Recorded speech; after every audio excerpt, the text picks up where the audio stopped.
আজ থেকে শুরু হচ্ছে এসএসসি পরীক্ষা।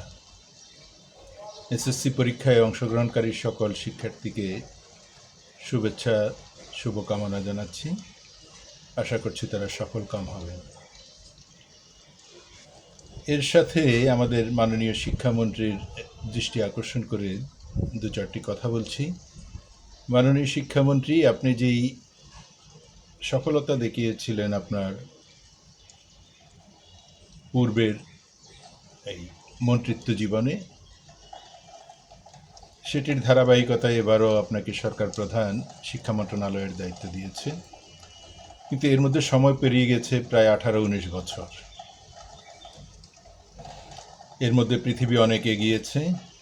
আমরা এগিয়েছি না পিছিয়েছি সেটি চারিদিকে চোখ তাকালেই বোঝা যায়। পৃথিবী থেকে কতটা বিচ্ছিন্ন আমরা, আমাদের শিক্ষা ব্যবস্থা কতটা দৈন্যদশার মধ্যে আছে।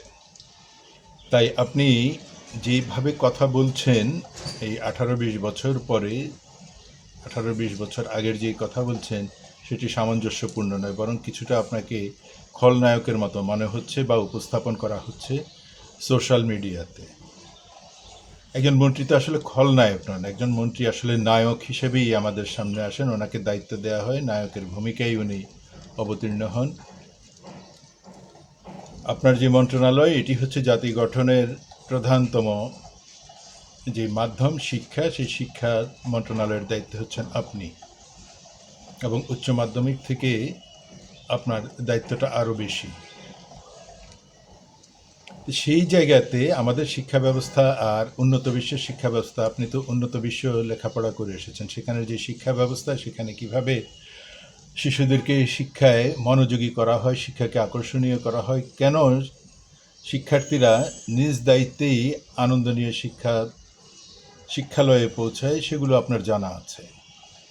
আর আমাদের এখানে কেন শিক্ষার্থীরা স্কুল বিমুখ হয়ে যায়, মা বাবা কেন শিক্ষার্থীদেরকে জোর করে শিক্ষালয়ে নিতে হয়, সেটি আপনার খুঁজে বের করতে হবে। শিক্ষাকে আনন্দদায়ক করতে হবে, শিক্ষাকে আকর্ষণীয় করতে হবে, এবং শিক্ষা ব্যবস্থাটাকে সহজলভ্য করতে হবে। আমাদের এখানে বেশিরভাগ মানুষ আমরা দারিদ্র্য সীমার নিচে বসবাস করি। একজন মা বাবা তার সন্তানকে স্কুলে ভর্তি করার জন্য যেই পেরেশানি হতে হয়, তারপরে শিক্ষা উপকরণ কিনে শিক্ষা জীবনটাকে ত্বরান্বিত করার জন্য যে কষ্ট করতে হয়, সেটি আপনি দেশের মানুষ হিসেবে নিশ্চয়ই টের পান। আপনি এদিকে লক্ষ্য রাখবেন। আর আমাদের এই 55 বছরের বাংলাদেশের ইতিহাসে এখন পর্যন্ত একটি একমুখী শিক্ষা ব্যবস্থা তৈরি করতে পারেনি, বা একটি মৌলিক শিক্ষা ব্যবস্থা আমরা তৈরি করতে পারিনি যে কোনো সরকার আসবে, শিক্ষা ব্যবস্থাটা মোটামুটি এভাবেই থাকবে। এখানে খুব বেশি কোনো পরিবর্তন হবে না, সামান্য কিছু সময়ের দাবিতে কিছু পরিবর্তন হতে পারে। একেবারে সমস্তটা বিপরীতমুখী, আপনি যা করে গেছেন আরেকজন এসে তা উল্টে ফেলবে, বা আরেকজন যা করে গেছে আপনি তা উল্টে দেবেন, এরকম শিক্ষা ব্যবস্থা নয়। একগাদা বইয়ের বোঝা নিয়ে যেই শিক্ষার্থী স্কুলে যায় শিশু বয়সে, আসলে সেই বইয়ের কোনো কিছুই বোঝে না। এই বইয়ে কী লেখা আছে, এখানে কি ধারণা দেয়া হচ্ছে তাকে, সে কোনো কিছুই বোঝে না। প্রথমত অনেকগুলো বই চাপিয়ে দেয়া হয়, আর দ্বিতীয়ত হচ্ছে ক্লাসরুমে তাদেরকে এই বইয়ের সাথে সামঞ্জস্যপূর্ণ যে শিক্ষা, যেই ধারা বর্ণনা দেওয়ার কথা শিক্ষকের বা শিক্ষিকার, তারা আসলে সেই শিক্ষায়ও শিক্ষিত নয়। কোনোভাবে কোনো কলেজ থেকে, বিশ্ববিদ্যালয় থেকে পাশ করে এসে অন্য কোথাও ভালো চাকরি না পাওয়ার কারণে আপাতত একটি চাকরি হিসেবে এই শিক্ষাটাকে বেছে নিয়েছেন। শিক্ষক হিসেবে উনি চাকরি করছেন, কিন্তু ওনার ধ্যান জ্ঞান হচ্ছে আসলে ভালো কোনো চাকরি, যেখানে উনি ওনার ক্যারিয়ারটিকে সুন্দরভাবে গড়তে পারবেন। তাই এই শিক্ষা নিয়ে তার কোনো মাথা ব্যথা নেই। শিক্ষার্থীদেরকে কীভাবে আনন্দ দিয়ে সহজ ভাষায় শিক্ষাটা দান করবেন, সেই ধারণার ধারে কাছেও শিক্ষকরা নেই। শিক্ষকরাই যদি আনন্দময় শিক্ষা ব্যবস্থার সাথে যুক্ত না থাকে, শিক্ষার্থীদেরকে কিভাবে আনন্দ দিবেন, কিভাবে আকর্ষণ করবেন? বইয়ের যে গদবাঁধা লেখাগুলো, সেই লেখাগুলো ওই দু চার কথায় ক্লাসরুমে আউড়ে উনি পরবর্তীতে একটি হোমওয়ার্ক দিয়ে বেরিয়ে যান। বাসায় এসে বাচ্চা হোমওয়ার্ক কী জিনিস এটাই তো বুঝে না। আর শিক্ষক যেই কথাগুলো বললেন ক্লাসরুমে, সেটা তো তার কাছে আরও দুর্বোধ্য মনে হয়। এইসব বিষয়গুলো আসলে আপনাকে মাথায় রাখতে হবে। আপনাকে যেভাবে ভিলেন হিসেবে এই যে আসছে শিক্ষামন্ত্রী আসছে, এই যে মিলন সাহেব আসছে, এবার সবাইকে দেখিয়ে দিবে এবার আর পরীক্ষা সহজ হবে না। কেন পরীক্ষা সহজ হবে না? পরীক্ষা কি কঠিন হওয়ার বিষয়? সে যা ক্লাসে পড়ে এসেছে সেখান থেকে তার কাছে প্রশ্ন আসবে, সে উত্তর দিবে। এখন ওই যে ক্লাসে যে পড়িয়েছে সেই পড়াটা কতটা হয়েছে সেটা আপনার দেখার বিষয়। আপনি যদিও এসেছেন 2 মাস মাত্র পূর্ণ হলো, আপনারা বছরের প্রায় 2 মাস পেরিয়ে যাওয়ার পরে শপথ গ্রহণ করেছেন। ঠিক এই মুহূর্তে আকাশকুসুম কিছু কল্পনা করার নয়, তবে আপনাকেও কথা কম বলে আপনি যেভাবে আপনার শরীরী ভাষা প্রয়োগ করছেন মনে হচ্ছে যেন আপনি একজন ভিলেন।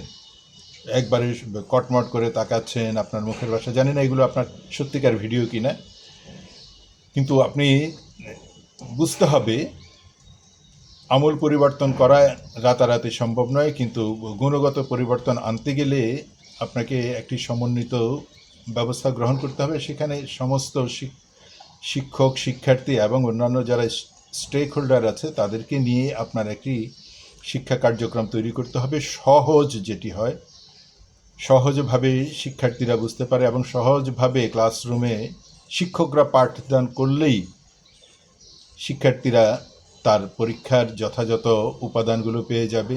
পরীক্ষা কখনোই তার জন্য খুব কষ্টকর হবে না, ভয়ের হবে না, ভীতির হবে না, এবং তাকে বিকল্প কোনো খারাপ পন্থা অবলম্বন করতে হবে না, নকলের জন্য মাথা ঘামাতে হবে না। এই বিষয়গুলো আপনি দয়া করে মাথায় রাখবেন। আর অতি কথন যে কত বড় সর্বনাশ হয় সেটি আপনি আমাদের চেয়ে ভালো বুঝেন, কারণ আপনি সরকারের আগেও অংশ ছিলেন, এখনও সরকারের অংশ, এবং বিগত সরকারের অতি কথনের কারণে যেই অধঃপতন হয়েছে সেটিও আপনি ভালো করে জানেন। সুতরাং অতি কথন নয়, এই আজকেই কোনো একজনকে আমার মন্ত্রণালয় থেকে সরিয়ে দিয়েছে, এখানে কোনো দুর্নীতিবাজ মানুষ থাকতে পারে না, কোনো মন্ত্রণালয়ে কোনো দুর্নীতিবাজ মানুষ থাকবে না, এটা আবার আপনার মুখ দিয়ে বলার দরকার কি? মন্ত্রণালয় চলবে নীতিমালার মাধ্যমে, আইনের মাধ্যমে।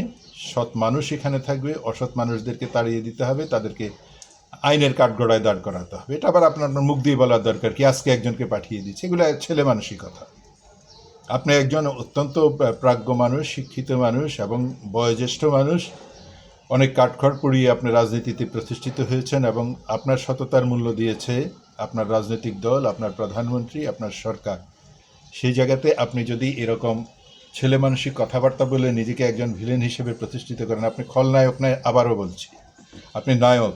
আপনার মাধ্যমে আমাদের শিক্ষার্থীরা আনন্দ খুঁজে পাবে, অনুপ্রেরণা খুঁজে পাবে, ক্লাসরুমে যাওয়ার জন্য তারা বাসা থেকে নিজ ইচ্ছাই বেরিয়ে যাবে, মা বাবার তাড়া দিতে হবে না, পরীক্ষায় তারা অসৎ পন্থা অবলম্বন করবে না।